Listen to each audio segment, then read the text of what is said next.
This is Smart Poker Study episode 192, Blind versus Blind Situations, an excerpt from my Preflop Online Poker audiobook. In last week's episode number 191, I discussed the leak of ignoring your physical health and what you can do to get on a healthy track.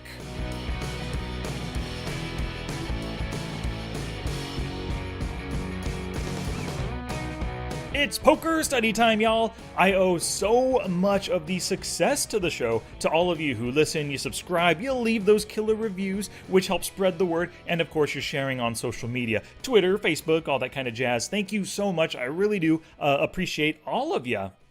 So this episode is an excerpt from my newest audiobook called Preflop Online Poker. It's available on Amazon, paperback, ebook, and audiobook, of course. But being that this is an excerpt from my audiobook, it's a perfect time to talk about Audible. If you go to Audible, you can get a free audiobook download and a 30-day free trial at audibletrial.com/smartpokerstudy. Of course, they have my first two volumes, How to Study Poker, volumes 1 and 2, and of course my latest one, Preflop Online Poker. So what you could do is go to audibletrial.com/smartpokerstudy, sign up for your free trial, and download How to Study Poker Volume 1 first. Go ahead and give that a listen to it a few times. It's about 6 hours of audio there.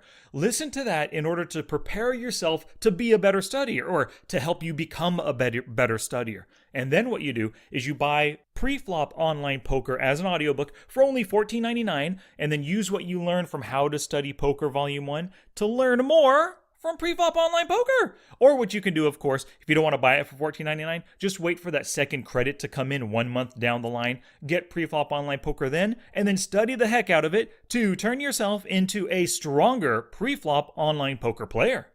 Once again, audibletrial.com/smartpokerstudy to start that free trial and get one of my books for free. Alrighty, so here's how today's episode's going to work. I'm going to play the full chapter of Blind versus Blind Situations for you. This is the final chapter within the book. In the chapter, I discuss the 3 considerations for blind versus blind play. Number 1 is follow your ranges. Number 2, know the opponent. And number 3, prepare for villain's reaction. I'm going to play for you the first 2 considerations, and then we'll take a quick break for some supporter shout-outs, and then after the break, I'll hit you with the 3rd consideration. After all of those, you'll hear me give you the statistics to track this week. Now, this is a section at the end of every chapter in the book where I give you important statistics to track in order to help gauge your progress in the topic at hand. Of course, all of the statistics I give you today are going to be blind versus blind related statistics. After this, you'll hear a Play with Purpose segment. At the end of every chapter, I have this segment there, and it gives you 2 to 3 tasks to complete that help you purposefully practice the skills or strategies within the chapter. And the final segment that you're going to hear today is called Study with Purpose. Also, at the end of every chapter, I give you 3 to 4 different tasks to help you further study the topic at hand. You know, just reading, or in the case of this episode today, just listening to the chapter, it's really not good enough for learning. You've got to play your sessions with the purpose of practicing the skills you're learning, and you have to dive into your database to learn more from the way you've played your hands in the past.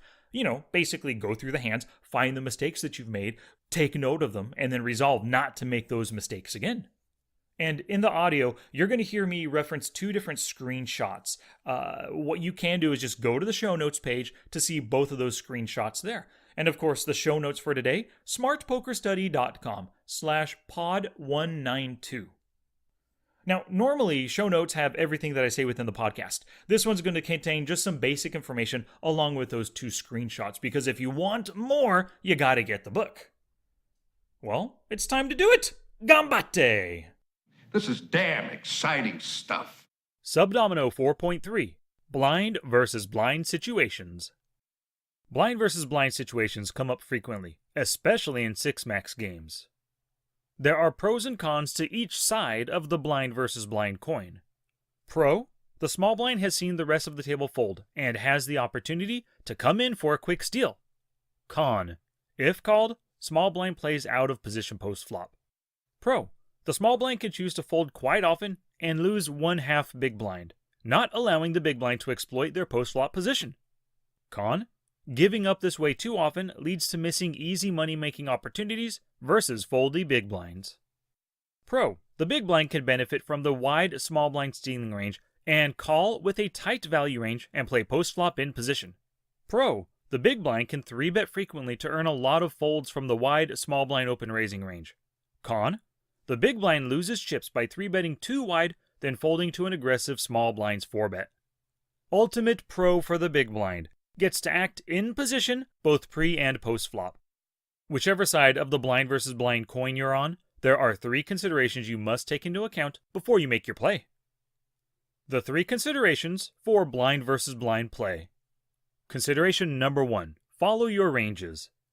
In the small blind, without any information on your fellow blind player, when it's your turn to act, follow the KISS ranges I outlined. These were designed to keep the game simple in these challenging, guaranteed out-of-position situations. As you learn more about your fellow blind player, you can easily deviate from the ranges to maximize EV. Against the right big blind player, the small blind can profitably steal any 2 cards. For the most part, though, sticking to the 20% small blind opening range will limit your exposure to unfavorable calls and more unfavorable 3-bets from the big blind. If the big blind gives up the goose too easily, increase your stealing range to the 31% button range, and then increase it even further if your opponent is still offering up no defense. When the big blind starts to fight back with either calls or 3-bets, reassess and tighten up so you're not opening and then folding too often. You also want to limit the opportunities that your big blind opponent can simply call to see the flop with position on you. When you face 3-bets, the 3-bet versus small blind statistic from the big blind will be your best friend. If it's high, like greater than 8% and definitely over 10%, you've found a 3-bet bluffer, so you can adjust by narrowing your small blind opening range. This allows you to defend with calls and 4-bets more frequently. You can also adjust by sizing your open raises to 3.5 big blinds or a little bit greater to discourage those 3-bets. And you can also adjust by 4-bet bluffing if you know your opponent can find the fold button. If they don't fold, don't bluff. Now, in the big blind, sometimes your small blind opponent will open limp instead of raising. When this happens, raise with your entire big blind raising range. Small blind open limps are incredibly weak, and it's their way of saying, "Please, Mr. Big Blind, may I see a cheap flop?" Your answer? No, Timmy, it's gonna cost you. If your opponent has a high limp then fold stat at greater than 50%, size your bets smaller to make bluffs less costly and your value bets more likely to get called. If they love to limp then call at greater than 50%, use variable sizing. Go smaller with your bluffs and bigger with your value hands. Frequent limpers probably won't notice how you telegraph your hand strength when they limp. They want to see a flop, so charge them accordingly to do so. An important reason for raising over limpers is that it gives you initiative and allows you to c-bet on the flop. When you check behind and then bet the flop, it's less believable that you've got a hand. Raising preflop gives the idea that you could have a monster, and your c-bet is more likely to be believed. Here's an example scenario. The big blind raising over a fishy small blind open limp. The whale in the small blind at 45-12 open limps with a limp then call stat at 55% and has a fold to flop c-bet of 60%. Hero looks down to see 10-8 suited in the big blind, a great hand to see flops with, especially with position. What's the best option for Hero? Check behind or raise? Raise to between 2 and 3 big blinds. This raise puts more aces, kings, and queens, along with pocket pairs, within Hero's range, so bluff c-bets will be more believable on ace, king, and queen high boards. The stronger perceived range gives Hero another post-flop advantage. When facing a small blind open raise instead, the KISS ranges has you defending almost 20% of the time, with calls and 3-bets. The reason for this large 2-bet defense range is you have ultimate position, and many opponents have a very large small blind open raising range, sometimes greater than 50%.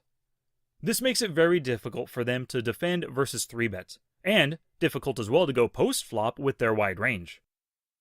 The second consideration for blind versus blind play. Know the opponent. What type of player are you up against? Do they fold a lot? Maybe 3-bet a lot? Or call way too often? How about post-flop? Do they fold to c-bets? Are they turn honest? Or are they a station capable of calling down with third pair? The more you know about your opponent, the better.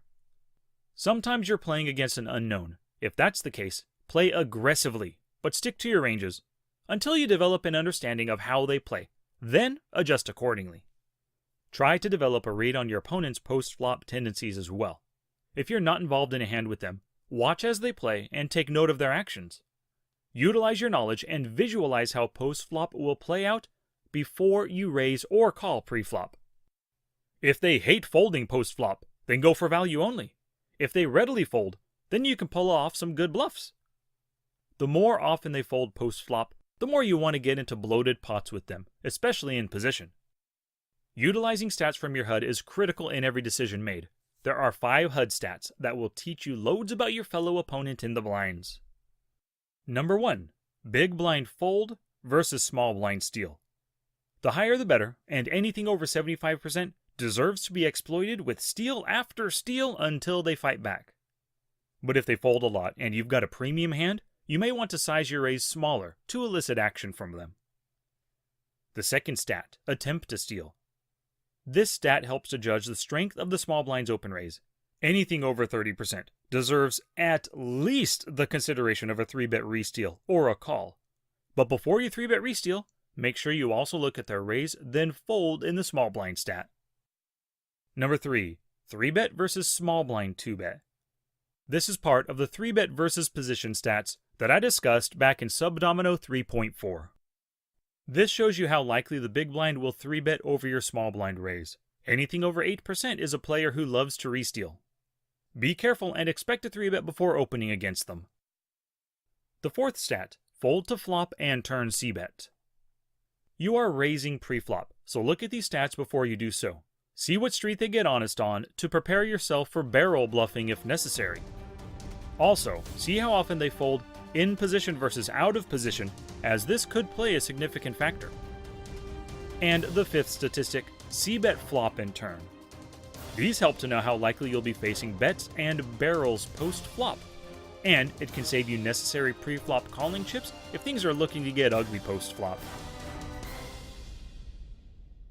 Thanks for making it this far into the podcast. I do just have a couple of shout-outs today. The first one goes out to John Tajos. Now, John purchased my Smart HUD by going to smartpokerstudy.com/smarthud. He's using that to find out what their tendencies are. Those tendencies, once you understand them, they lead to figuring out your opponent's weakness. Once you know their weaknesses, bam! You can do things that help you exploit those players. And in my new book, Preflop Online Poker, I discuss the Smart HUD, different pop-ups, and the different HUD stats you need for good pre-flop online poker decisions. So thank you very much, John, and for everyone else, you can get the Smart HUD for yourself by going to smartpokerstudy.com/smarthud. And another shout out goes to Roy. He is a listener and a reader of my books, and he is a winner of a Sunday Storm tournament. So congratulations on that win, Roy. Within the show notes page for today, I embedded his Sunday Storm winning video, so you can see right there how he went about winning this, kind of prestigious tournament. Congratulations, Roy. All right, back to the excerpt, poker people. The third consideration for blind versus blind play. Prepare for villain's reaction. This is critical. You must think ahead to how your opponent will respond to your action. If you open raise from the small blind, it benefits you to have an idea of how you'll respond to a re-raise or how you'll approach post-flop play if the big blind calls. If you're in the big blind and raise over the small blind limp, it benefits you to have an idea of how you'll approach the flop in position if they call, or how you'll respond to your opponent's pre-flop limp re-raise. Knowing your options and being prepared for your opponent's reaction keeps you from getting surprised. I can't remember where I learned this, but there's an adage I've always liked. If you're surprised by how your opponent responds, then you didn't give it enough thought. Now act! You've taken into account the 3 considerations above, and you've chosen the most positive EV route. Now your job is to act on it. Here's an example scenario. To call a 3-bet with King 10 suited. It's folded to hero with King 10 suited in the small blind, who opens to 3 big blinds with intent to fold to a 3-bet. Villain has a small value-oriented 3-bet of 2% in the big blind. Villain's c-bet in 3-bet or greater pots is at 85%. Villain thinks, then makes a min 3-bet to 5 big blinds. Hero had intended to fold, but now only has to call 2 big blinds to win a total pot of 10 big blinds. Hero only needs 20% preflop equity to mathematically make a correct call, and King 10 suited has 26% equity versus a small 2% 3-bet range. Is the most positive EV route to call the 3-bet? No, a neutral EV fold is the most positive EV route. Just because Hero's now getting the requisite odds doesn't mean they must change their plan from raise then folding pre-flop. Look at the facts. First, calling will put Hero out of position with the capped range on the flop. Next, Villain's 3-bet range is queens or greater and ace-king. These hands are not giving up post-flop easily. Also, Hero can expect C-bets most of the time. Next, King 10 suited can only go for value with trip 10s, straights, and flushes. And in total, this occurs less than 3% of the time. And you can see that in figure 110 on the images page. Lastly, King 10 suited can hit some draws, but that will mean calling or getting aggressive with a villain who is likely to bet many streets. So there's no shame in following your original intent to raise then fold when your opponent is telling you they've got the goods, and the only way to beat them is by hitting a miracle flop. That original steal was logically deduced and rightly executed. Your opponent just put the kibosh on it because they were dealt a very strong hand, and folding is the correct response. Remember, the button is only a fold away. Statistics to track this week. Track your win rate when you saw the flop in the blinds, both of them individually. Also track your limp in the small blind, as a percentage, and your win rate when doing so. Track your win rate when you checked in the big blind. Track your win rate when you raised over limpers in the big blind. Track your steal in the small blind percentage, and your win rate when doing so. Also track your big blind fold to small blind steal percentage. Track the 3-bet steal in the big blind as a percentage and the win rate when you did it. And lastly, track your win rate when in the small blind, raising first in, then calling the 3-bet. Play with purpose number 1. Your warm-up prior to each session this week is to review your notes on this chapter. Focus on every blind versus blind confrontation and strive to put to use what you learned here. Tag every blind versus blind hand that you play this week with a BVB tag so you can review them in your study sessions.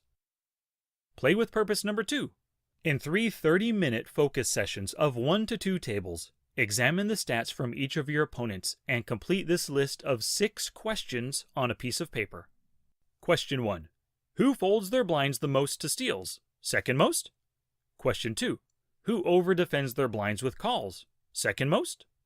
Question 3. Who 3-bet steals the most? Question 4. Who is the tightest preflop player? Question 5. Who's the most foldy post-flop player? And question 6. Who is your number 1 value target? Study with purpose number 1. Related to the first play with purpose above, study each of these tagged hands in your next day's study session. What's your total win rate in blind versus blind confrontations? Did you make good steal or 3-bet steals? Did you stick with your ranges or stray outside them? Were your calls positive EV based on hand strength, opponent, and their likely reaction? How can you improve your blind versus blind play? Study with purpose number 2. Filter for blind play along with specific hand categories. Look at your entire year, or at least 30,000 hands, so you get a good sample with which to judge the profitability of these hands. Here are the filter details. You posted either the small blind or the big blind. You also V-pipped. And here are the different hand categories to filter for. Pocket pairs 9s through deuces. Suited connectors, Queen Jack suited down through 3 deuce suited. Suited gappers, King Jack suited to 4 deuce suited. Suited aces, Ace 9 suited down through Ace deuce suited. Offsuit aces, Ace 9 off through Ace deuce off. Suited broadways like Ace Jack suited through Ace 10 suited. King Jack suited through King 10 suited. Queen Jack suited through Queen 10 suited. And Jack 10 suited. Offsuit broadways, so the same hands as just mentioned, but the offsuit variety. Record your dollars won, the win rates, and the number of hands played for each of these filters.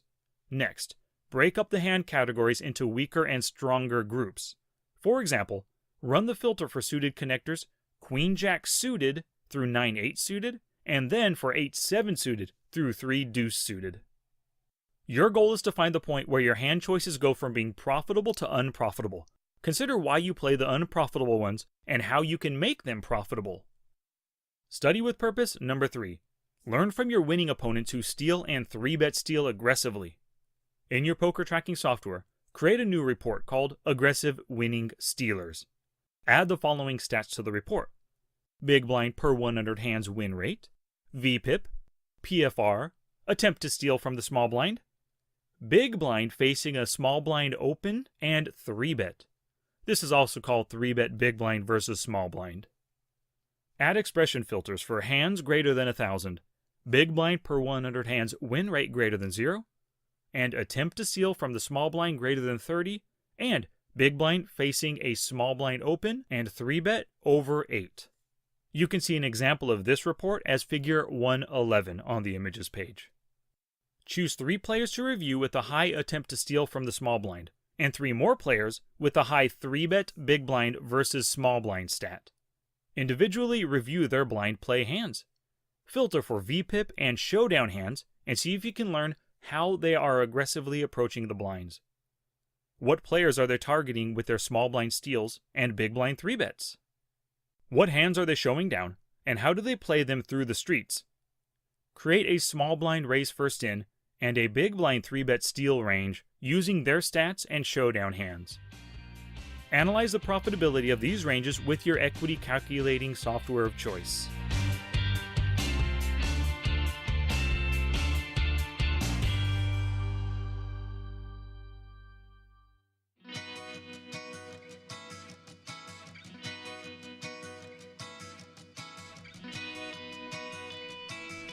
Thank you so much for listening today. If you haven't already done it, please subscribe and leave a review within your favorite podcatching app.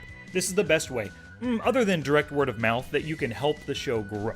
And of course, if you can type or say the word Smart Poker Study, you can find me on Alexa, YouTube, Facebook, Twitter, Twitch, and Instagram. And next week in episode 193, I'm going to do a Q&A, so hey, send me your questions. I have a lot of emails to get through right now, and when I do go through them, I end up sending answers to the people who send me those questions, and occasionally I'll feature those in a Q&A. So next week, you are going to benefit from the questions that other listeners end up sending in to me. And of course, once again, please visit audibletrial.com/smartpokerstudy to sign up for your own 30-day free trial of Audible, get that first free audiobook download, and get How to Study Poker, Volume 1. And then, of course, next up on the list would be Preflop Online Poker. Word of mouth is the best advertising, so thank you very much for sharing the show with other poker people. Your sharing and caring is what helps us grow. Until next time, study smart, play much, and make your next session the best one yet.